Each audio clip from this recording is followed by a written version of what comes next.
In this final video, we explored the basics of HCI, which is human-computer interaction. Please take a moment to read the learning objectives for this video. The primary objectives of HCI are to develop computer system interfaces that are easy to learn, easy to use, and error-free. So then, what's HCI? HCI studies the interaction between people, users, and computers. HCI consists of three parts, which are human, computer, and interaction. A human is an individual user or a group of users.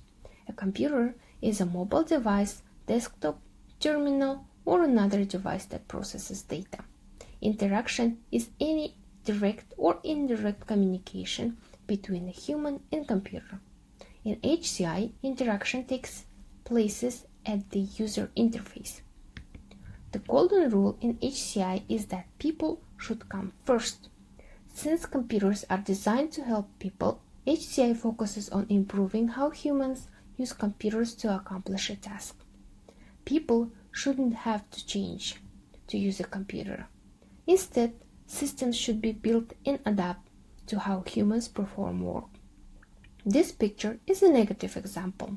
The developer of this website wants a user to access the system on the developer's term, not how a user might want to access the system. HCI is a multidisciplinary field. HCI is at the insertion of three disciplines, which are computer science, cognitive psychology, and fine arts design. Computer science designs the software that interacts with the hardware. Cognitive psychology examines how the mind processes information. Fine art design creates the graphical or visual elements that the people use to interface with the device. The visual could be something tangible or real, such a mouse or headset, or it could be a graphical user interface on the Android phone or Windows computer. HCI does not focus on beautification or adding features to user interfaces. These additions are necessary, but not the job of HCI. Instead, HCI focuses on understanding the user, their tasks, and their environment.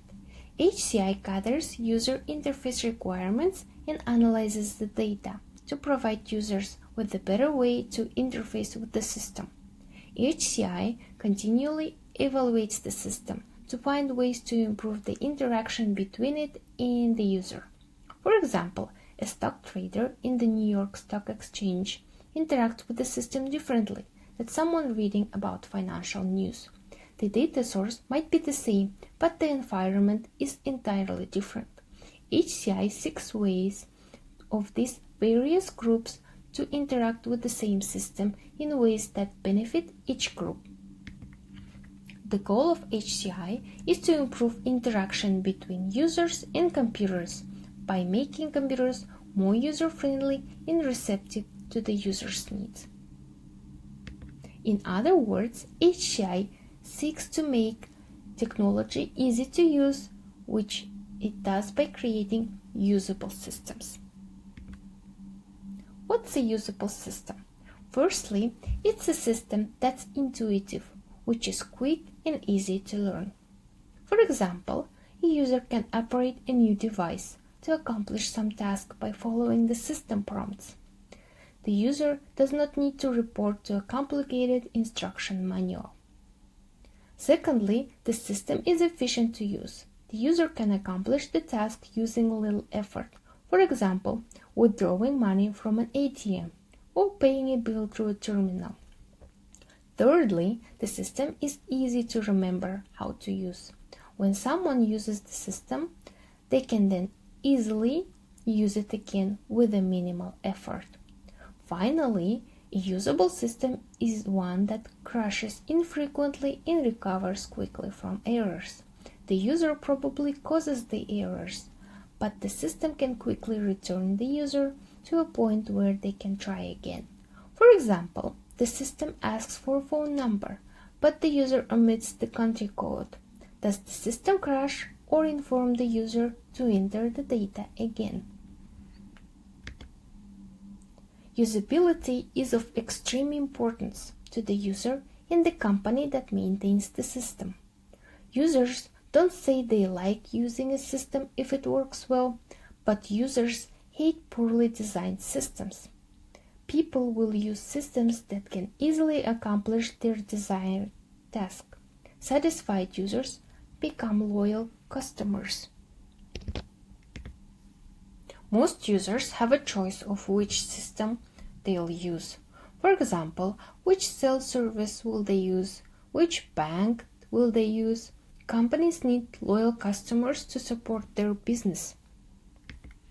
HCI is about more than just interfacing with the computer.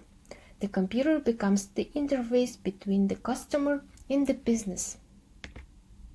Banks provide ATMs so their customers can withdraw money from their accounts without going to see the bank teller.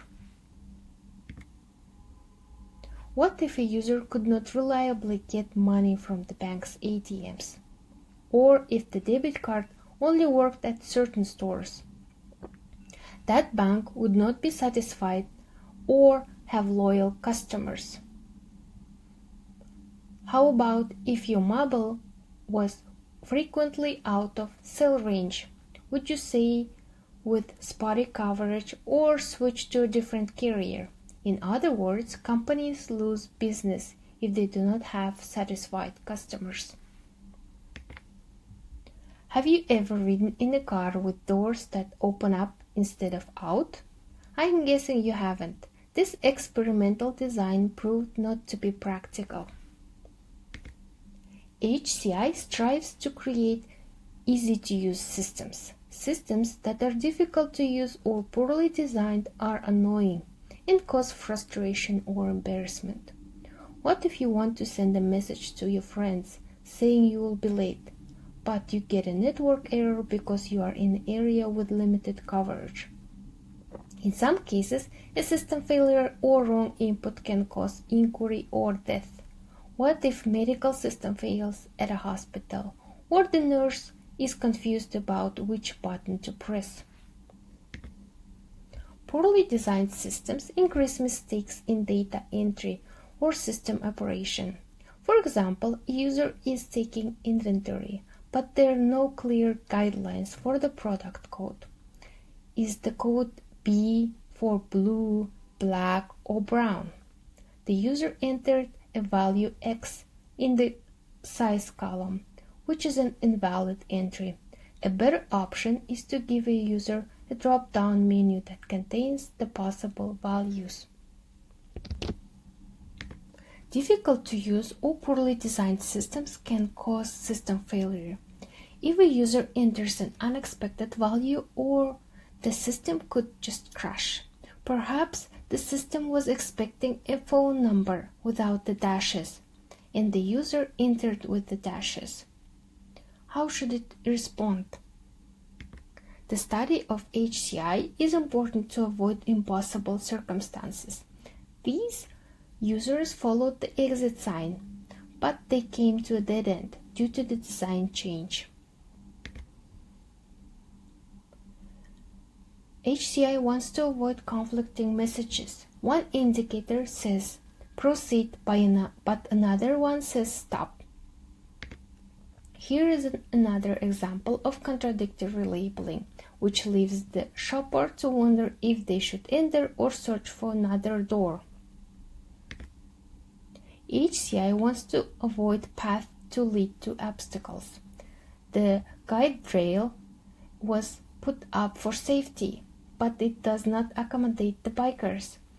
They now face an obstacle in that they have to overcome.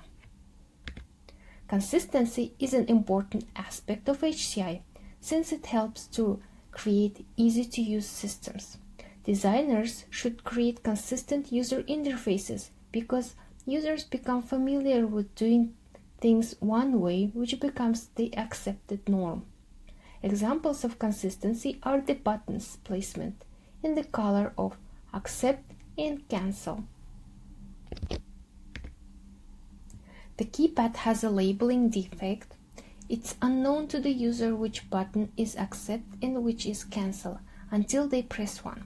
However, a user familiar with ATM keypads can figure out the labeling error and successfully use the system. How many people press 5 when waiting to go to the second floor? These elevator buttons are aligned horizontally, not vertically. The typical alignment is vertical. However, these are reasons for breaking consistency, such as to accommodate those in a wheelchair. In this case, designers offset the vertical alignment to add clarity to the panel. In this example, the designers changed the position of the cancel button from the left side to the right side. The users who are accustomed to pressing the send button without thinking will now instead press the cancel button. Colors and symbols have importance in HCIs. Red and the X are reserved for the negative, where green and the O are reserved for good or accept. This unconventional practice in this image will cause the user to stop and think before they press the button. Will the button allow them to continue, or will it cancel the operation? Similarly, this website uses the red button for yes or accept. Another important design consideration in HCI is simple error handling. Developers know that errors are unavoidable. The users will use the system in unexpected ways. Developers should plan for the unexpected and gracefully fail, and then recover if possible. Not all systems can recover by themselves. This vending machine has a design flaw that the developers did not consider. A system might enter a state of unrecoverable system error.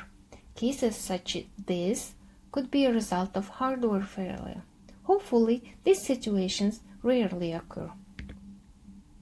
Some poorly designed systems show error messages that are meant for the developers. These type of error reports are unhelpful for the end users. If you see a message like this, what do? You would probably press the X in the upper right corner, hoping that the box goes away.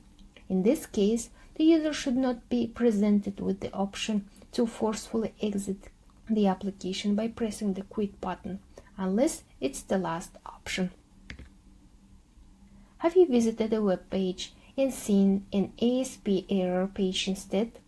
A user should not see these types of error messages. Instead, a better error message provides instructions to the user on how to proceed. Let's take a look at some difficult to use or confusing systems. Just to recap, a usable system is one that's easy to use. Neither of these examples take into consideration the user's best interest.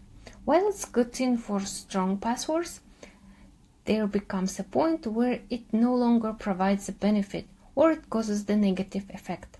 Either the user will give up and find another website, or they will write the password down. The next example shows all of the possible options in the application to the user, rendering it unusable.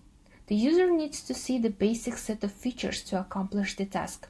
Features are great, but developers can hide them in a settings page for the power users. Simplification can help users accomplish their task. The parking meter on the left side resulted in frustration users since they were getting ticketed. It wasn't clear when they could or could not park in the space. Creating a new label helped the users understand when they needed to pay.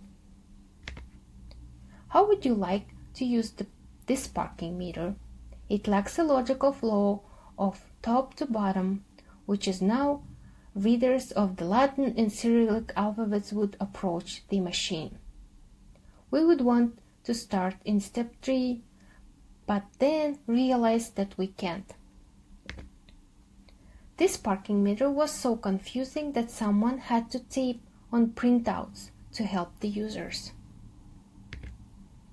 If you notice, the payment arrows points to the screen above instead of the card reader to the left. Users can figure out these machines, of course, but it takes cognitive effort and time to process the misguided information. This elevator panel leaves the user wondering which button will take them up or down. Which are the button pairs? Is the right square going to take you up or down? There is only a way to find out. Finally, a usable system should not have a back button or undo button.